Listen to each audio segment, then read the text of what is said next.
Bible say, neighbor, the devil is trying to strip you. But I got a word. What God has brought together, let no man put asunder. If God be for you, he's more than the world.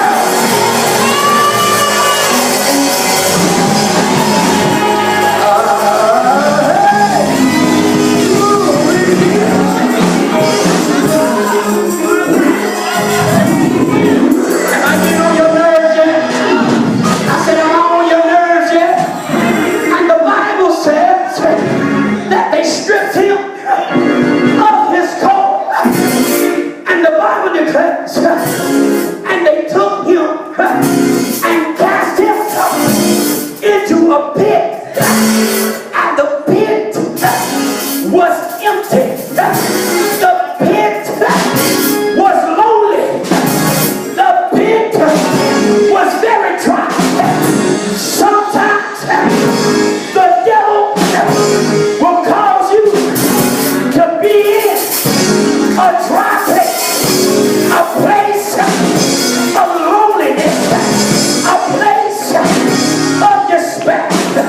But I come to tell you that today God is working it out for your good. What God?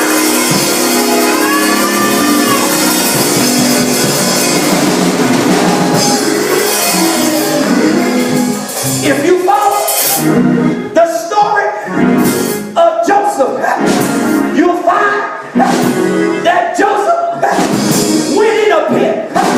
But the Bible says that one day a band of Ishmaelites came walking by, and they brought him, they rescued him, they took him down in the city, they put him on the auction block, they sold him into slavery.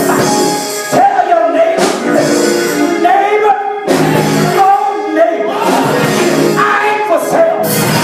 My anointing ain't for sale.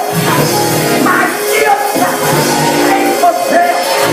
My position ain't for sale. My faith ain't for sale. Tell you.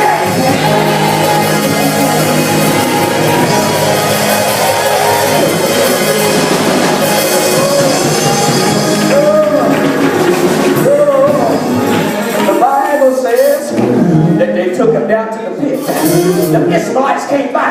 They bought him, sold him into slavery. He had to go into prison. But can I tell you this? He went into Potiphar's house. It was part of the process. Look at your neighbor and say, neighbor, all the hell you going through, it's just part of the process. It's just part of the process. Oh yes it is. Oh yes it is.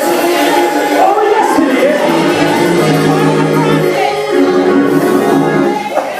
But I come by to tell somebody that while Joseph was in the pit, he went to the prison, he wound up in Potiphar's house, and he was there, and the Bible says that Potiphar's wife set him up. Potiphar's wife, she was stellar, y'all. She was trying to get a groove on. She was a desperate housewife. She was a cougar. She wanted young Joseph. And he got set up and kicked out of the house based on a lie.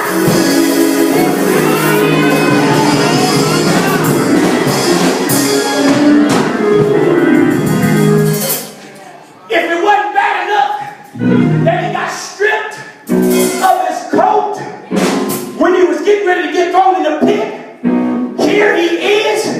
It looks like he's made it. It looks like he's on easy street, but he gets stripped again. I know you thought your process was over.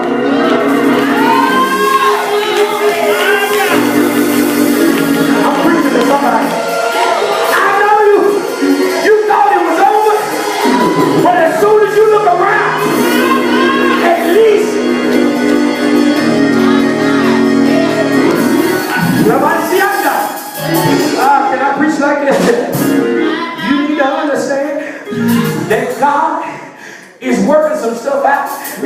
Because watch this. Here's my confession. If in my dream, I didn't dream about a pit, and I didn't dream about a prison, then it don't belong in my life. It's just temporary.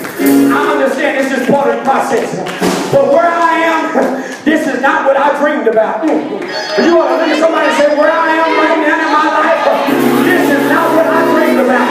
I saw myself better. I saw myself greater. I saw myself stronger. I saw myself wiser.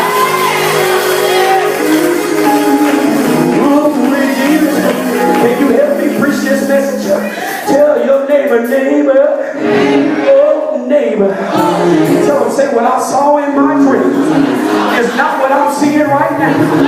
When I come to realize that God got a blessing, He's got a way out, He's got some favor, He's got some deliverance, He's got some healing, He's got some stuff. And it's with my name on it.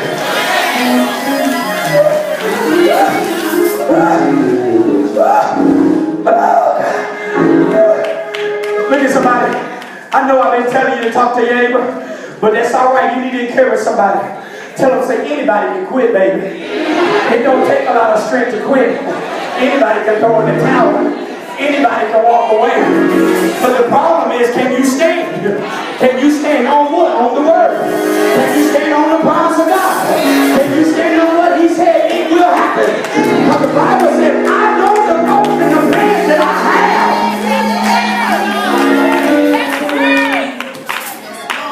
Will you help me preach it?